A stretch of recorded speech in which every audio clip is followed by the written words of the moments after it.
Hi, welcome to Holly's Hobbies. This is Holly, and I'm here to talk to you today a little bit about myself and what I hope to share with you on future videos. Also, we're going to talk about knitting today. So, my name's Holly. I live in Waterford, Wisconsin with my lovely cat,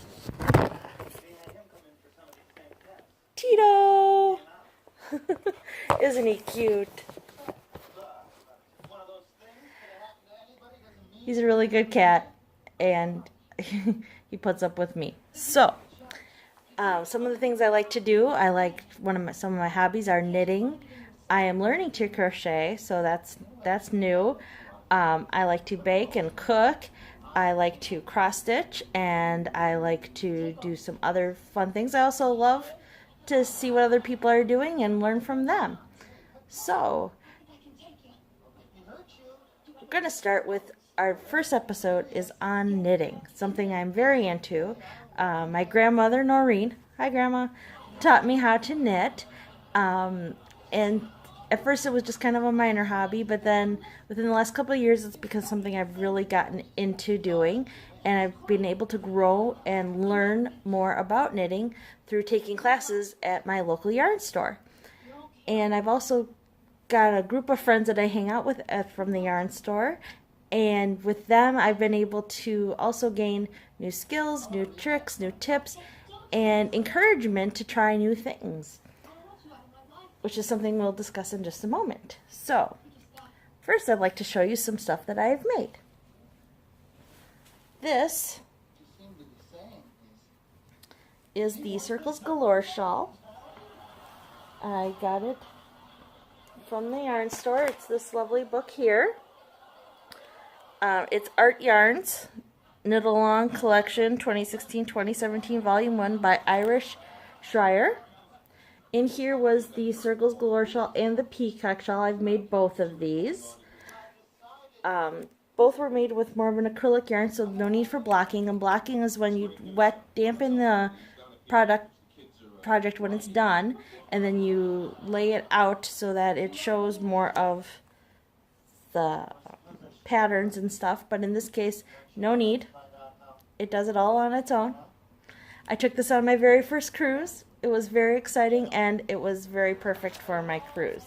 So, I go to Artistic Fibers in Burlington, Wisconsin, where I enjoy the company and the yarns and learning new things there. So, one of the things I did when I first started going there was taking their building blocks class. I was an advanced beginner at the time, and I really was wanting to find new things to learn. But the hard part is that a lot of classes are for either beginner or advanced. So this building blocks by Michelle Hunter was the perfect antidote to my problem. In there, the first things were on knitting and purling, but then you also learned fun things like how to read a chart, something I had never done before. I also learned how to make baubles and all sorts of other fun things. Slip knits, reading charts, making cables, back either to the front or to the back. Cables were something that I was still kind of new to at the time, so this was that. Next I took the building in color. And in building with color, instead of knitting blocks and sewing them together, you knit these you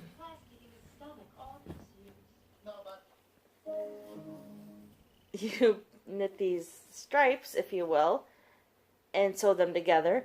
But in here, these were blocked. I got to learn short rows, knitting one below, mosaics. One of the first things you did was intarsia, which is doing these two colors together. One of the ones further down was this intarsia cable, which turned out absolutely beautifully. If you do make this is typically twice this way high. I only made it this high because I'm laying it at the end of my bed, and to save money and time, I only made it the size that you would see.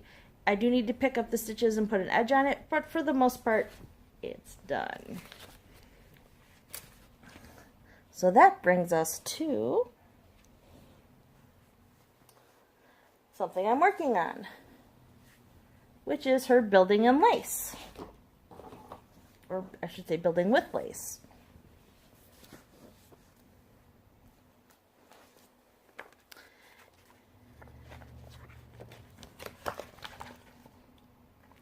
And what's really awesome about this is it's like graduate school for knitters.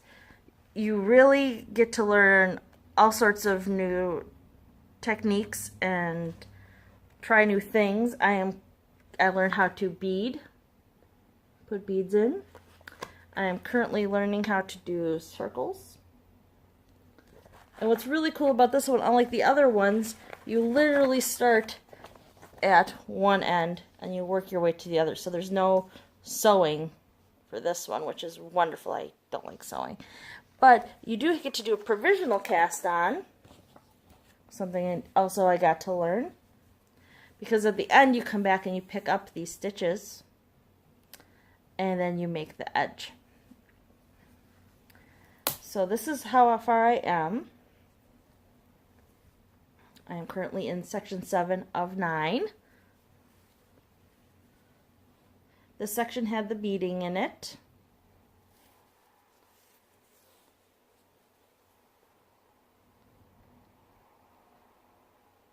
Now my tip of the week are these. They are gear ties. Bought them at my local hardware store. They are plastic, bendable, reusable. I use these on this. You're thinking, why? Well, it gets really long to work with. And so to make it more bearable, I roll it up nicely.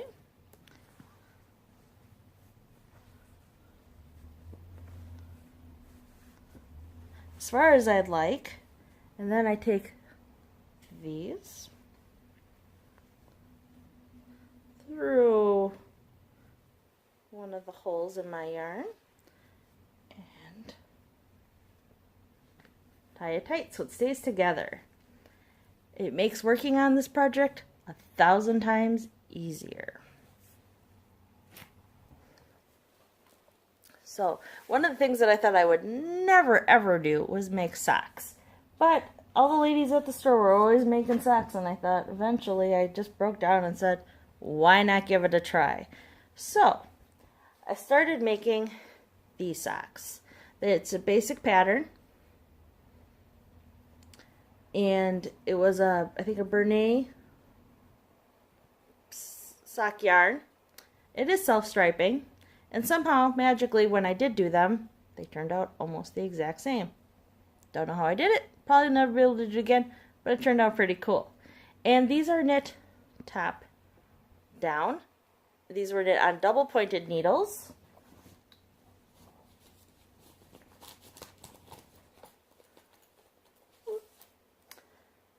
That look like this.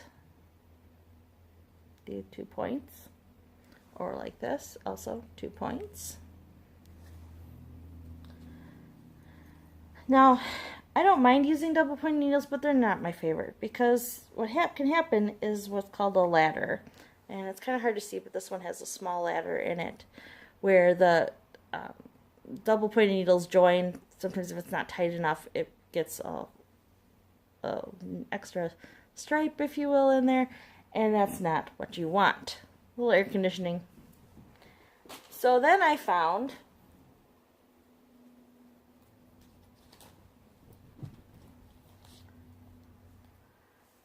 baby circulars. These are my favorite. I love these. It makes doing work on socks so much easier. I still have to use the double point needles when you get to the toes because it's too hard to do the toe work with these. So I keep those on hand. So my next socks that I made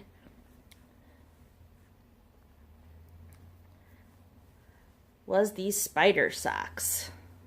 This was a kit that I bought at the yarn store. And you'll see there's spiders all the way down through the toes here.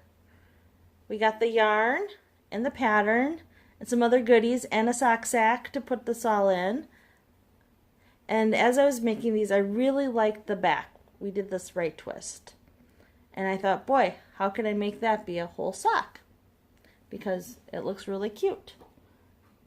So then I designed my own socks. I call these my twisted socks. I am currently working on getting the pattern ready for people to use.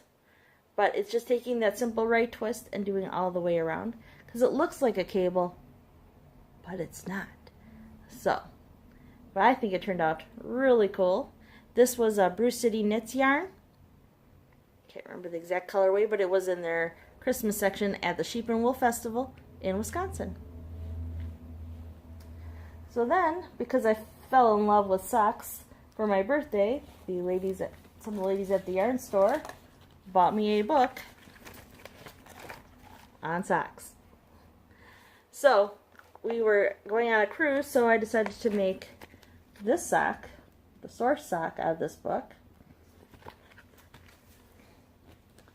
And I finished one, so I have one done. Need to make the other one.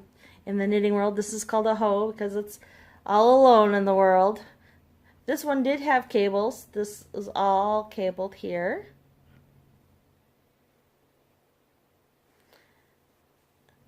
And it's a lot of fun. I did make it a little small on the bottom, but it still fit my feet, so I'm happy with it. It's meant for me anyways, because it was a birthday present.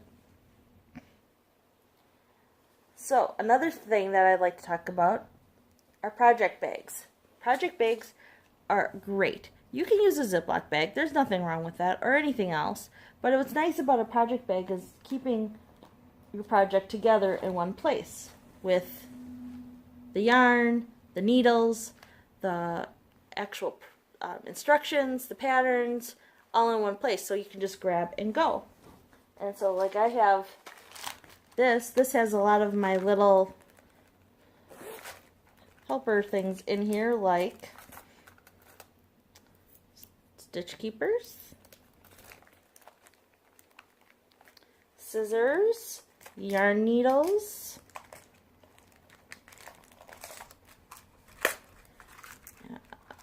notions case, which keeps, I have stitch markers in here, and then I have cable needles, and I like these shaped cable needles. There's many different kinds all in here. And what's nice about this is then I can take this and just throw this in whatever project bag I'm working on, and then I'm good to go. I got everything. This project bag that I have right here is from Mrs. Brown's Bags. You can find her on Etsy. She is Tracy Brown, and I love this one. It's got cables on it. I really love cables. They look very pretty. And she has an Etsy shop, and her sister also are the Grocery Girls. I love to watch their podcasts. Very informative, and I've learned a lot from them, and they're part of the reason I got into making socks. Now, my yarn store had a bag that we did with a Christmas. You can see there's Santa hats, but it's a really big bag. It was for socks. There was a couple skeins in here. But I like it for my building with lace project because it's a very big project. So I'm able to keep all my yarn and my tools in here, like a pen, Post-it notes, knitter's best friend, the beads that I'm using,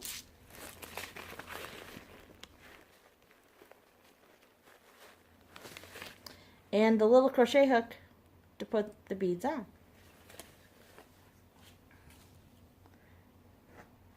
So that's some fun stuff that I have going on here. Next week I hope to have more fun stuff for you. If not next week, the week after, I will keep you up to date on all the fun things going on around here, and I hope to see you soon. Any comments or questions, please put them at the bottom.